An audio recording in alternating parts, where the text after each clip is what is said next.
Welcome to the Tax Awareness Show. My name is Shibo. I'm your host. I'm with the leader of Build One South Africa. Ndate, my man. Hey, Ron. Hey, Thank you good. so much for joining us. What's your first impression with the today budget?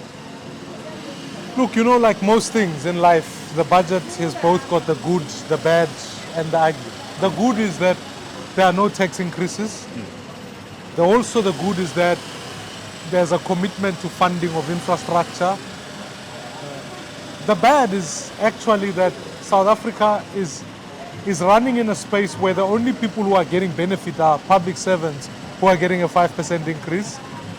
The bad is that unemployment is going up and growth has been revised downwards.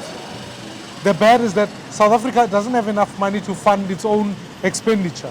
So it's going to run a 5% deficit this year. So when it comes to when we fund teachers, hospitals, healthcare, it means the baseline remains the same, but we're not increasing that, Yes. and that's a worry. And then the ugly is that South Africa's debt is going out of hand. South Africa will spend more on debt than it will on any other item. We spend 1.4 billion rand every day on debt. That's more than any other thing. That's more than you spend on health or education or anything. So that's my broad impression of the budget. There seems to be allocations to, you call it education, health, you name them, through the function or through the budget. But there's this issue of wastage that seems not to go away within the government spending. What's your take on that? What needs to be done to root out wastage? It's about hiring the most competent people in municipalities because that's where most of the wastage occurs. Everybody, every business, every project is done in a municipality. So when you can't keep people accountable on that score, make sure the most competent are working, achieve spending reviews where you can say to yourself, is our programs aligned to our expenditure? We are going to have these problems continuously. So therefore, our broader view is that if you want to fix how government works, start back and say, what is its broader program?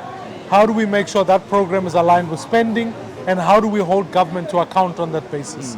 If you don't do that, you're going to end up in a space where money is appropriated, either it's returned or wasted. There seems to be reliance on SARS collecting more. And I mean, it's conditional that if SARS doesn't collect more, there's potential that we might see tax increases. Do you think that what is being allocated to SARS is sufficient enough to build the capacity within SARS? Look, SARS are a reputable institution, so you can fund them more and know you get more bang for buck. But let's answer the basic question. Why are we not funding more of the NPA so that we stop corruption? Let's ask a different question. What in tax does not prosper a country? Tax is just keeping a country stable. Why don't we do more tax incentives to say, if you employ 2 people next year, I'll reduce your corporate tax. If we do that, we incentivize people to do the same things, to do the things we want them to do. And we want people to create jobs. We want people to run prosperous businesses where they are employing more people. If we fail to do that task, then I think we'll always asking, almost like milking a cow, hoping to get more milk. It's going to run out of milk. I mean, we had, this is budget 3.0. We had budget 1, budget 2, budget 3. What went wrong to get us here? We should have passed the budget at budget 1.0. The first problem is not the tabling of the budget. When the GNU was configured, the statement of intent should have been translated into a national dialogue that achieves a macro vision that then says, here are the priorities, here's what the annual performance APPs are, and then you fund that.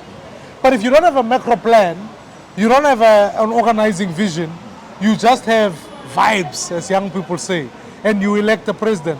What happens after that is that people are going to contest when you introduce programs. And so there is no consensus.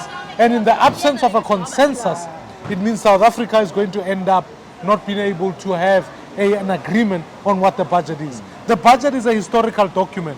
What we desperately need is something that says, here is the consensus, here is the ultimate plan, here are the sacrifices we have to make.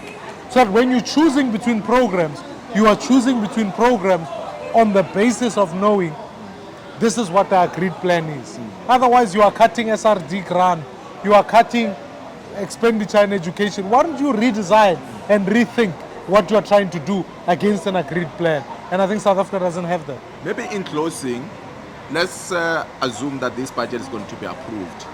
As BOSA, what are you guys going to do to hold this government accountable to ensure that what has been agreed is actually going to be realized and we're going to see real impact? As you know, I chair the Appropriations Committee, and the only job we've got now is to make sure those spending reviews is what is the focus of Parliament.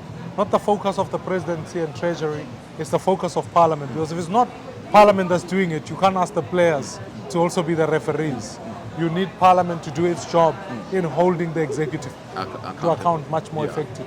And so as BOSA, in our role there, but not only in our role there, but in public advocacy, you as a citizen, what do you want to see in the budget?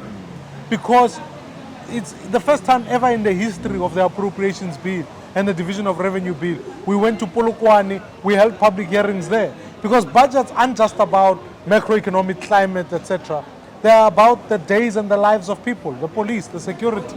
I've been consulting with people. So we've got to do that so that we can achieve a voice of the people rather than just simply being parliamentarians who talk but ultimately are not hearing from the people. Thank you so much for Always joining us appreciate it.